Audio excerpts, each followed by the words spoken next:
अब कुंती,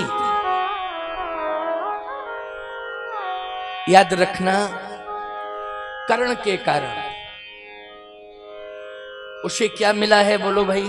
कुंती को कर्ण के कारण अपयश मिला है, और उसने मरने के पहले कुंती को धिक्कारा है कि तूने बताया क्यों नहीं? आज बता रही है तू, पहले ही बता देती। अब तो मैं मर रहा और मरूंगा और अपने भाइयों के विरोध में जाऊंगा। अगर पहले ये बात बता देती तो मैं भाइयों के विरोध में नहीं जाता, लेकिन तूने छिपाया है, इसलिए मैं धिक्कारता हूं तुझे।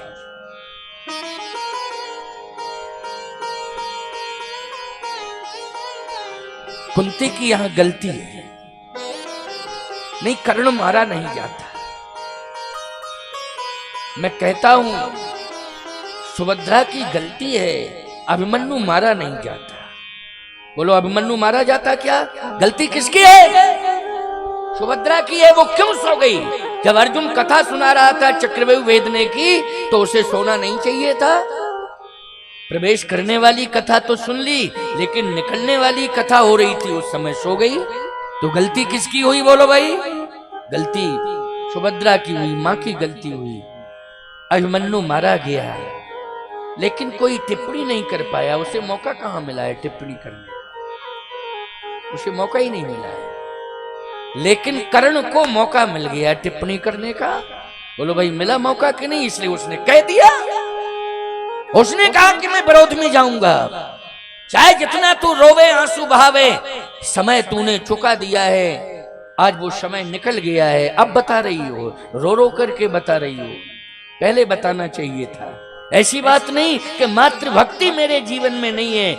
मैं धर्म जब दान करता हूं तो दान करने वाला व्यक्ति धार्मिक होता है। बोलो भाई, अधार्मिक व्यक्ति दान नहीं करता है, दान करने वाला व्यक्ति धार्मिक होता है। और याद रखना, अधार्मिक से यदि आप कुछ मांगने जाओगे तो वो ये नहीं कहेगा हम दान कर रहे हैं, वो देगा, लेकिन कहेगा भिखारी आया है हमारे सामने इसलिए मैं दे रहा हूं। बोलो, अभिमान पूर्ण भाषा बोलेगा कि नहीं बोलेगा? इसलिए अभिमानियों से कभी धन लेना भी नहीं चाहिए, क्योंकि वो देते समय अभिमानी ये नहीं कहते कि तुम अच्छा काम कर रहे हो या मैं दान कर रहा हूं, अब भिखारी आ गए मांगने वाले तो ले जाओ, ये कह करके वो दे देते। अपमान करते हैं, भले ही वाणी से ना बोल पावे, लेकिन मन ही मन अभिमानी व्यक्ति ये जरूर कहता है। वो मन ही मन कहता है, लेकिन कहता है। अभिमान है ना उसका, अंदर से कौन बोलता है? अभिमान बोलता है। तो मैं कहना ये चाहता हूं, कर्ण जो है दानी है, जो दान करने वाला होता है वो धार्मिक होता है, लेकिन मर्म नहीं पहले समझ पाया, समय निकलने के बाद समझा, इसलिए उसने अपने दिए हुए वचन का निर्वाह किया। दिए हुए वचन का निर्वाह किया है कुंती। लेकिन कुंती ने भगवान को मांगा। बोलो, किसको मांगा कुंती ने? कुंती ने धन नहीं मांगा, कुंती ने राजमाता वाला पद नहीं मांगा। कुंती ने कहा कि मुझे मिले तो केवल कन्हैया मिले बस, और मैं किसी को नहीं चाहती हूं। किसको चाहती हूं? केवल कन्हैया को। अच्छा बोलो, भगवान को प्राप्त करना चाहती है, भगवान की शरण में रहना चाहती है, और वो भी सुख के साथ नहीं, दुख के साथ, कि आपका स्मरण करती रहूं। ईमानदारी के साथ बताओ, कुंती अमर हो गई कि नहीं हो गई? कुंती अमर हो गई। क्यों? भगवान से जुड़ गई, इसलिए अमर हो। और सुनो भैया, अहिल्या किससे जुड़ी है? अहिल्या जी बोलो। भगवान से जुड़ी हैं। गौतम नारी शाप बश उपल देह धर धीर, चरण कमल रज चाहिती, कृपा करहु रघुवीर। कृपा करहु रघुवीर। राम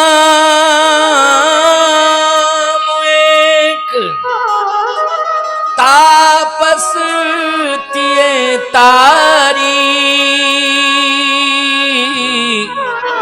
और नाम कोटि खल कुमति सुधारी।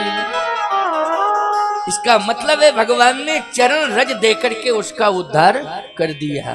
तो भगवान के चरण से कौन जुड़ गई? अहिल्या। और भगवान के चरण से जुड़ गई तो सारे दोष दूर हो गए, और क्या हो गई बोलो भाई? परम पवित्र हो गई है। इसलिए उसकी कीर्ति आज अमर है। द्रौपदी जी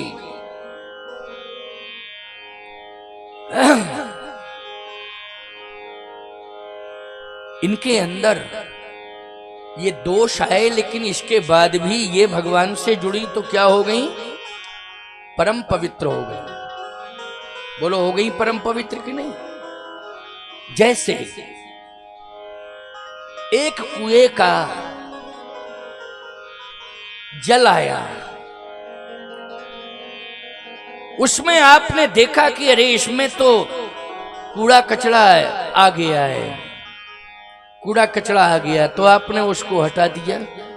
चलो दूसरा बाल्टी से जल निकालते हैं, पानी निकालते हैं, फिर निकाला, लेकिन फिर आ गया थोड़ा सा कचरा, चलो इसको भी हटाते हैं। फिर तीसरी बार में आपने प्रयोग किया और बाल्टी से पानी को निकाला कुएं का, लेकिन फिर भी थोड़ा सा कचरा आ गया। आपने कहा अरे कौन मगजमारी करे, इसमें थोड़ा गंगा जल डाल दो तो और पवित्र हो जाएगा। क्यों भाई, हो जाएगा कि नहीं? तो आपने उसमें क्या डाल दिया? गंगा जल डाल दिया। तो बोलो भाई कचरे वाला दोष दूर हो गया कि नहीं हो गया? क्या मान लिया गया? वो कुएं का पानी नहीं, वो गंगा जल बन गया। क्या बन गया? गंगा जल बन गया।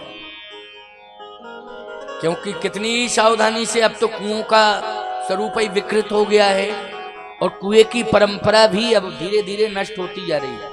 कोई बगीचों में अगर कुआं है, पुराने बगीचे हैं, तो बोले ही सुरक्षित हो, अलग बात है। लेकिन गांव नगर के कुएं, मंदिर वाला कुआं मैं देख रहा हूं, बड़ी दुर्दशा को प्राप्त है। आपके सामने ही तो ठहरा हूं, और सामने कुआं है, मंदिर है। मंदिर का कुआं देखो, पूरे बिल्हौर का कचरा घर बन गया।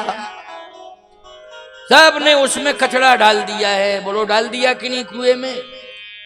एक समय वो था कि भगवान के स्नान के लिए जल निकाला जाता था उसी कुएं से।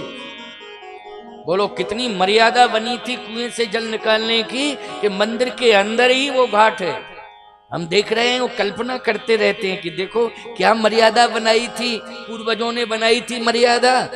लेकिन अब वह कुआं जो है कचरा घर बन गया।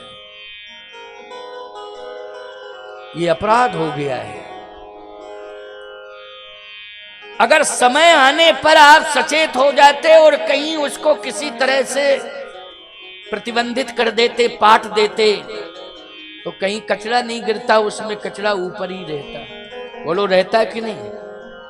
और 2-4 महीने में उसका जल निकलवाते रहते तो उसका अस्तित्व बोलो अभी भी सुरक्षित रहता कि नहीं रहता? लेकिन नहीं, सोचा नहीं गया है। सुविधा चाहिए। क्या चाहिए? सुविधा चाहिए। इसलिए सुविधा में क्या है?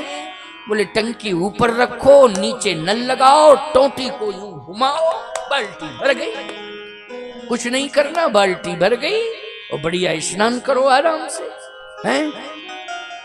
आराम से स्नान करो। लेकिन जिस समय एक्सरसाइज होती थी, बोलो ताकत बढ़ती थी कि नहीं? अब तो बाथरूम में नहाओ, पैर फिसले तो पैर तोड़वाओ। इतनी भी ताकत नहीं है कि संभल जाओ। क्यों भाई? कितने लोगों के हड्डी पैर टूट गए, हड्डियां टूट गई, बाथरूम में गिर पड़े। बाथरूम में गिर पड़े। अरे उसी बाथरूम में तुम नहा रहे हो, उसी में गिर पड़े। तुम्हारे अंदर शक्ति नहीं है। क्या नहीं है?